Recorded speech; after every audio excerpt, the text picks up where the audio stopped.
Dating is changing and women are finally feeling it. Like, women are finally feeling it. Listen, the past 10 years, oh yeah, they had their pick of the litter. Men have quit. Men don't approach. Men don't double text. Men don't do anything anymore. Men just build their purpose. Men just keep building their finances. Men just keep going back to the gym. Oh my God, a bunch of single guys have quietly opted out of dating too. What are we gonna do? Newsflash, nobody fucking cares. So women are simply taking their labor back and they're taking their presence actually out of those institutions. And now everybody's losing their shit. From men saying that they are not looking for a modern woman.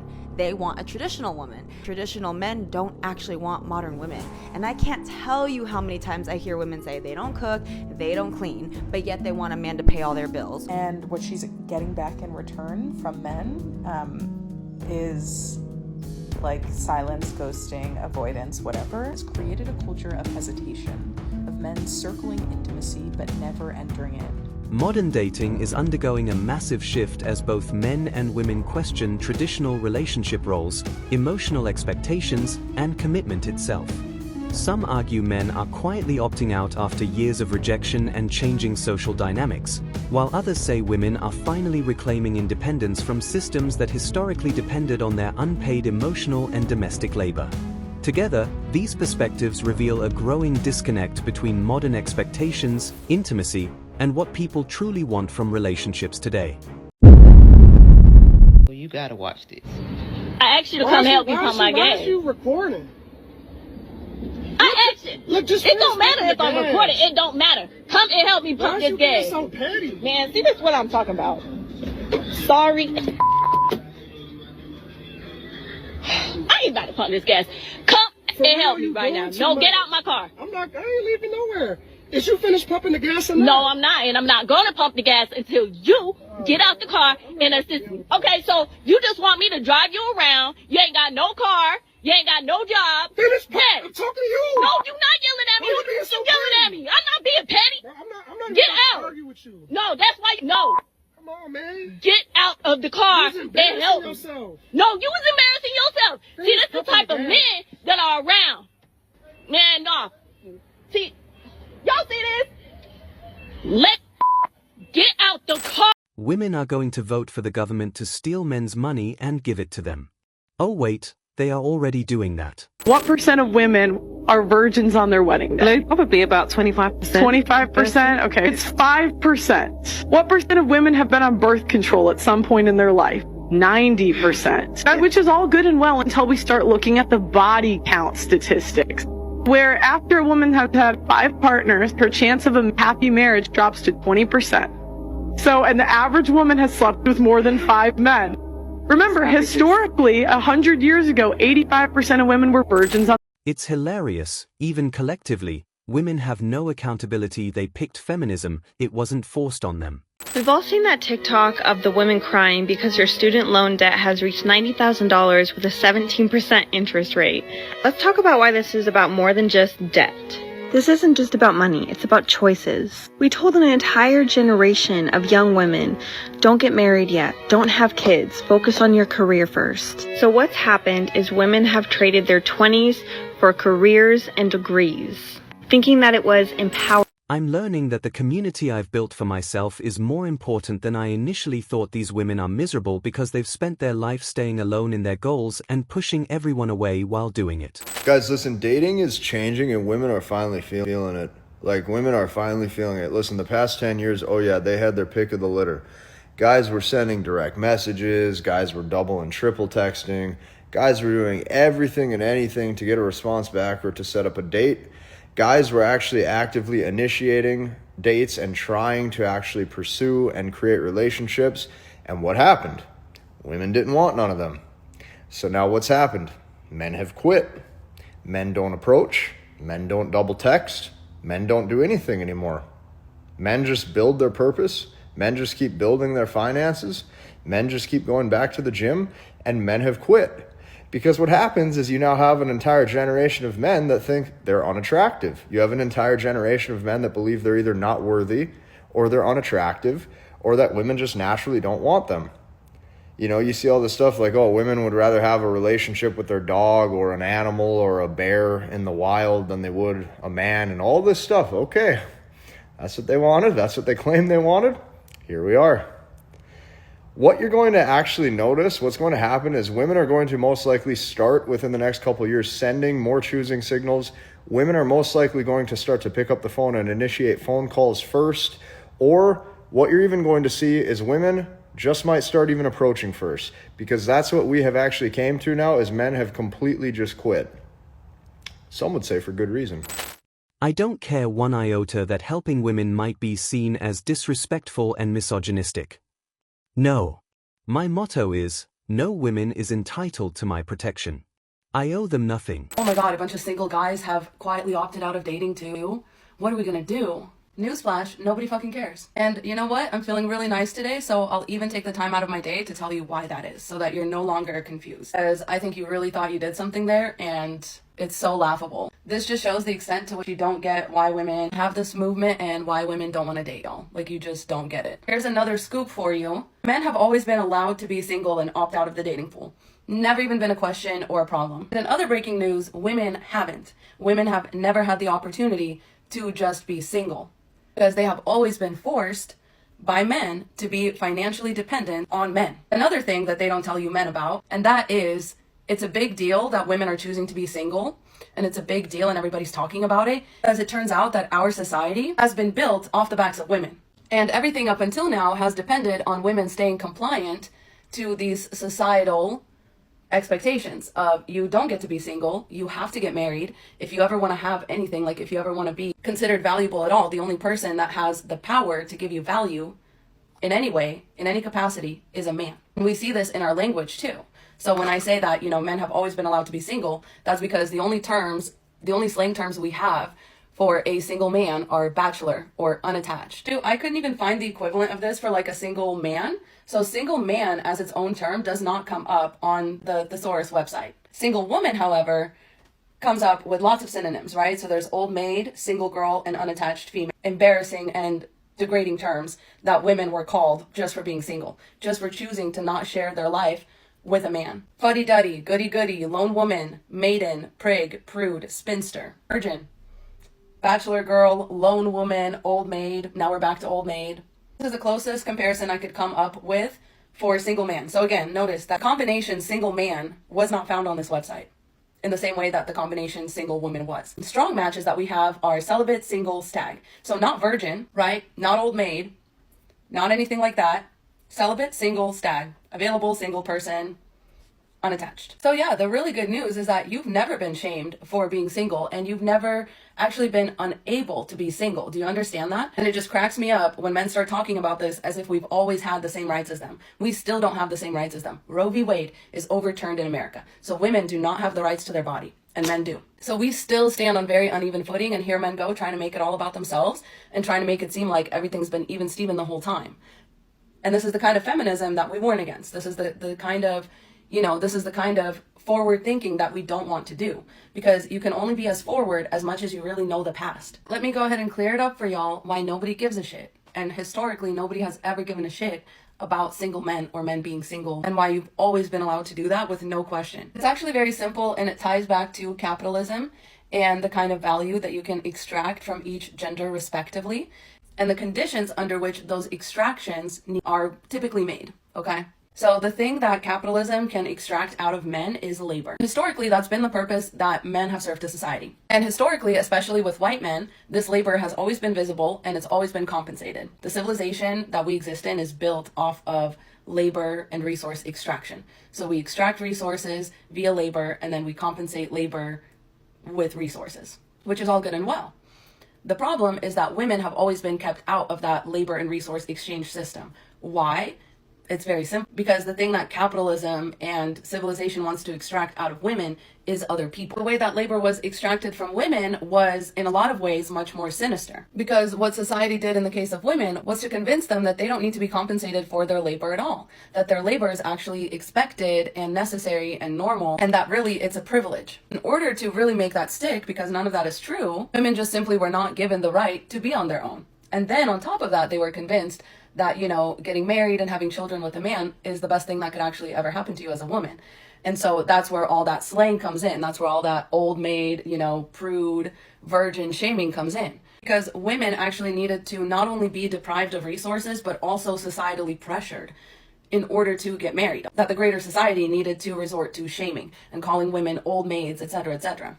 Actually, where the term spinster comes from is very interesting. Someone who spun yarn and fabrics, and it was considered one of the only acceptable ways for women to make money back in the day, and it became a derogatory term. Why? Because other women needed to be convinced that being single ain't shit. This whole phenomenon is what we've come to term as the male gaze, right? So unless a man looks at you and approves and, you know, chooses you, this is also where we get the term pick me, chooses you to be his wife over some other woman and then impregnates you and you have his children, that's what makes you complete and whole as a woman. Men don't have the equivalent of that.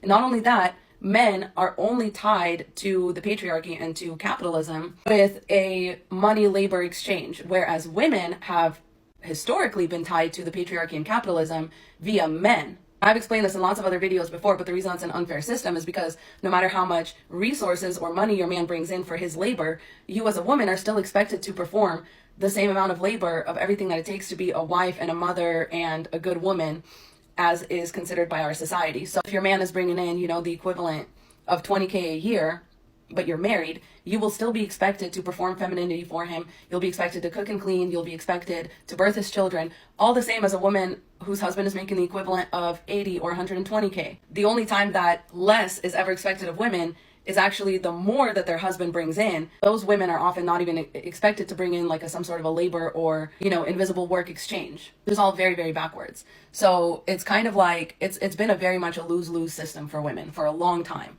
And that's what men like you don't seem to get. Like, we haven't had this option before. Like, and I'm so glad that men are doing this. Not everyone is meant to be in a relationship, and that's okay. But historically, women have not been told that. Not only not been told that, but they have been forced into a whole different state of existence than men, right? Imagine that your existence, your safety, and your well-being and everything depended on another man by proxy. That would be hell for y'all. For men, that would be hell. Because I've seen videos where it's like, oh, which one of your buddies would you let date your sister? And the answer is always none. The answer is always none of them. So imagine you have to depend on those same people to keep you housed, fed, and protected from other men. Women being single is a big deal for different reasons than men being single is a big deal. Men have always had the chance to opt out of dating, to opt out of marriage, and they've never been dependent on women to survive. Patriarchy has never made it mandatory for a man to be dating, married, or attached to anybody. We as a society have even more respect for them than men who choose to get married, and especially we have more respect for them than for men who choose to get married and treat their wife well and actually love their family and their children and everything. If you need any real life examples, just think about how men talk about Future versus Russell Wilson. Which one do they actually have more respect for? Yeah, the one who's perpetually single, the one who's never going to be tied down, etc., etc. They all feel so sorry for Russell Wilson, the way that he loves his wife, like all of that stuff actually just makes them feel sorry for him. Wanting to be single for men is nothing new. I think for a lot of men, that's their life path, and that's totally fine. I just think it should be an option for women too, and I think it should be an option in the same way that it is for men, where nobody calls you an old spinster or an old maid or a cat lady or tells you that you're going to die alone, because we don't tell men these things. You know, we consider it perfectly fine when an older man is single. That's his choice. You know, nobody's going to shame him for that, etc. And I think that's great. I just think it should be the same way for women, and unfortunately, it hasn't been. To this day, it's not okay with people because people are doing the math and they're really thinking like, wow, if women drop out of these societally expected roles and tasks that we fully expect of them, our society is actually going to crumble. Women stop producing children, when women stop supporting men's careers, when women opt out of the dating pool, yes, our society is actually going to go downhill because it's been hinged on the fact that women have in the past been literally chained to the institution of marriage in order to survive. Okay, and that invisible labor that they were performing in that institution has been keeping our society together and has been keeping the world spinning around its axis. Okay, why is it a big deal that women are opting out? That's why, because y'all don't perform any invisible labor in relationships. All of your labor is visible. You go to work, you get paid, you know, you do something around the house, everyone thinks you're a superhero. You take your kid out to the park one time, everybody thinks you're super dad. All of your labor is recognized, seen, and validated. And that has not been the case for women, especially in the institutions that wouldn't survive without them. So women are simply taking their labor back, and they're taking their presence actually out of those institutions. And now everybody's losing their shit. But that's for a reason. That's because women actually bring value to those institutions and men just take it. That's why it wouldn't be a big deal if y'all just opted out, because all you do is take. You show up and you take. And women are like, you know what? I actually don't think I want that anymore. And now men are scrambling because they have nowhere to take from. Like, what are they going to do? Where are they going to get their children? Where are they going to get their emotional support? Where are they going to get their meals? Where are they going to get, sex? Where are they going to get? Those questions remain yet to be answered. But women don't have those questions. Do you know what I mean? For women, all of those questions are answerable easily. And that's why they overturned Roe v. Wade. Just so you know, that's why they overturned it. Because women need to be trapped somehow so that society doesn't crumble. So yeah, I hope that helps. Hope I've made it clear enough that what's at stake here is women's invisible labor becoming visible. That's what's at stake here. Men have never had anything like that to offer anybody. Men have only ever had what is visible. And nobody's ever questioned y'all for anything. And nobody's ever shamed you for being single. And that's always been an option for you. So good for you. I don't think relationships are for everyone, and good relationships especially take a lot of hard work. It's not first comes love, then comes a marriage, and then comes a baby in a baby carriage. Those relationships were based on extracting value out of women. It's like a little car that you move along in the game of life. Women are like, I can drive that damn car by myself. What do you bring to the table? And men are like, nothing. I just want to take from you. And women are like, okay, got it. I'm opting out of dating. And men are like, we are too. Okay, do it then. Opt out of dating. And bonus challenge, don't assault women. Don't take it out on anybody else. Actually work on improving yourself and being a good contributing member to our society. How about that? Be free, be happy, be you. But just know that nobody cares. Because that's always been the case for y'all, and it always will be. Nobody will ever care. I hope that helps. Godspeed. Mwah. Fellas, when a woman says partnership, she is not a wife. Straight people have marriage and husband, wife, not a partner. Partner is the term that was used for homosexual relationships because they are the same sex, but women have policed speech so much that men don't even realize that we are never partners. So I posted a couple videos recently talking about modern women and what their standards are and what modern women are looking for. And I've gotten a lot of comments from men saying that they are not looking for a modern woman. They want a traditional woman, and that there aren't enough of them out there. So that had me thinking, like, well, what is the difference between a modern woman and a traditional woman? I wrote some notes here to distinguish the difference. A modern woman is someone who's independent. She has a full-time career. She prioritizes career and education over family and children. She is strong and wants to be taken seriously. And you'll probably hear her say things like, I don't need no man to support me, and never depend on a man. A traditional woman is someone who focuses on family and children. She cooks and she cleans.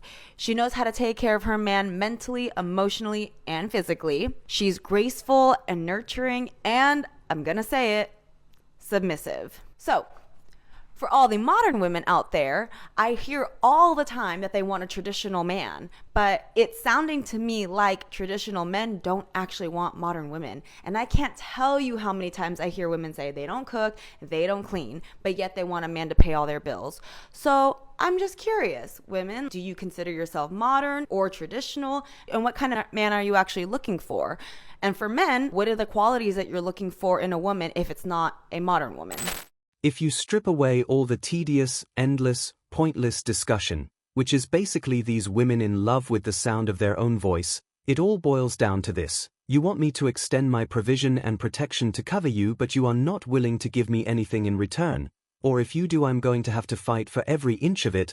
The only way I'm going to get any respect is to fight you for it. Paid $100 for a dating event that no men showed up to. What that shows is that men are no longer desperate for women, guys. And predictably, women are losing their freaking minds. For years, the dating market worked like this. Men chased and women chose. Now, a lot of men are doing something different. They're going to the gym, stacking their money, investing in their hobbies, and enjoying their peace. Less chasing, more traveling. And suddenly, the endless supply attention that women used to enjoy isn't what it used to be. No more constant validation, no more endless simping, no more desperate texting. And the funny thing is that some women can't understand it. Why aren't men trying anymore? They ask while they cry in their cars on TikTok under the handle single and dating over 40. I'll tell you why. Because many men have finally realized that their peace is better than chasing women who don't respect them, their time, or their presence. It's really that simple. Subscribe and hit that notification bell to get daily dating wisdom just like this. People still aren't grasping the severity of the situation. Many are acting like this not participating is some new phenomenon because they only realized it after the lineup dried up and ignored it disappearing for the last 70 years. The only reason they're seeing it now is because even some chads are walking away now. They didn't care when the 2s or 3s got ostracized, they didn't notice when the 3s, 4s and 5s were invisible. They didn't acknowledge when 6, 7s left the friend zone, and only started noticing when the 8s and 9s stopped being on their roster and the chads threw them away. In order for it to get this universal shows exactly how long it's been going on and b, how severely ingrained it's become from experience. Why aren't men getting married anymore? It's not because they hate love or they're against love. It's because the system is actually stacked against them. In 1960, 72% of adults were married, and today it's barely 50%. And among men under 30, it's pretty much nowhere. Here's why. Divorce courts, they'll take all of the man's money, they'll take the kids, they'll take the house. 90% of child custody goes to women, and men pay millions in child support and alimony every year. Then there's the happy wife, happy life culture where men sacrifice everything to keep the peace. Meanwhile, if a man wants traditional roles, it's labeled as toxic. So men naturally ask themselves, what is the upside? And for a lot of guys, there isn't one. It's not that men in general hate commitment. They hate commitment to a system that is designed to punish them for existing. Till marriage becomes a partnership and not a legal liability, men will continue to keep saying, no thanks. Do you think men are right to walk away from the thought of marriage, or do you think that marriage is still worth it? Let me know in the comments. These women need to understand it's too late. They missed the last bus. It doesn't matter how attractive you think you are at 37, you are still 37. It's never going to happen. Marriage is not in your future. Okay, so I'm reading this New York Times Modern Love column called Men, Where Have You Gone? Please Come Back. I want to read part of this column because I think it just sums up, I think, where we are as a culture. And it's this idea that my friend and I talked about quite a bit because she's on the dating apps and she is like a very direct, forward person, asks for what she wants, sets the boundaries. And what she's getting back in return from men is like silence, ghosting, avoidance, whatever. And she is like, what's going on? So that's basically the conceit of this article. And I really like the writing. So I encourage you to read the whole thing, but let me read you a couple paragraphs. So she writes about James, this man that she meets on Raya. There was just enough spark to wonder what might unfold, enough curiosity to imagine a doorway, but he didn't step through it. He hovered, flirting, retreating, offering warmth but no direction. Sexual tension and a spark aren't reason enough to sit still and hope there's substance behind the shimmer. So I named what I felt. I texted him clearly with care, not simply to declare attraction, but to extend a real invitation to explore what was possible. I didn't chase, I invited, leaving the door open. He never replied. He still follows my Instagram stories, one of those small gestures of passive engagement that so many of us mistake for closeness. It looks like interest, it feels like silence. What I won't entertain is directionless orbiting, that thing so many men now seem to mistake for connection. Their perpetual maybe, the emoji check-ins, the casual seeing where it goes without ever going anywhere. There was a time not so long ago when even a one-night stand might end with tangled limbs and a shared breakfast, when the act of staying the night didn't announce a relationship, just a willingness to be human for a few more hours. This idea that vulnerability is a threat instead of an invitation has created a culture of hesitation, of men circling intimacy but never entering it. And the result is thousands of tiny silos, everyone performing closeness, but no one making a move that binds. Okay, I like this part. Maybe we're between paradigms, mourning what's fallen, not yet fluent in what comes next. Intimacy's infrastructures, slowness, curiosity, accountability, have been eroded by haste, convenience, and a kind of sanctioned emotional retreat. So I really like that because it's talking about some of the common things that we talk about of like male loneliness and male isolation and blah, blah, blah. But what's interesting is she's saying, I'm giving you invitations. I'm inviting you out. I'm opening the door and you, meaning men, are not walking through it. And that feels like an interesting new angle to this. And I think the sharp part is around like, they're still looking at your Instagram stories and how it feels like that is almost a replacement for a relationship. Like that sort of digital, weird, parasocial, keeping tabs on thing is enough, is sufficient. What's up with pumping gas? Why do women have a problem with it? It is such an unrelentingly simple task. The most complex part is paying for it, but once payment method is set up, Most gas pumps have a lock mechanism that allow you to go hands-free, so you don't even have to cramp your hand by holding the pump. The dating culture is evolving into a space where traditional roles no longer feel stable or universally accepted. Men and women are both reassessing relationships, independence, emotional vulnerability, and partnership value, creating a cultural tension that is reshaping how modern relationships begin, function, and survive. You're watching Modern Dating Logic, where we keep it real, not emotional. If you see the pattern, you already know what to do.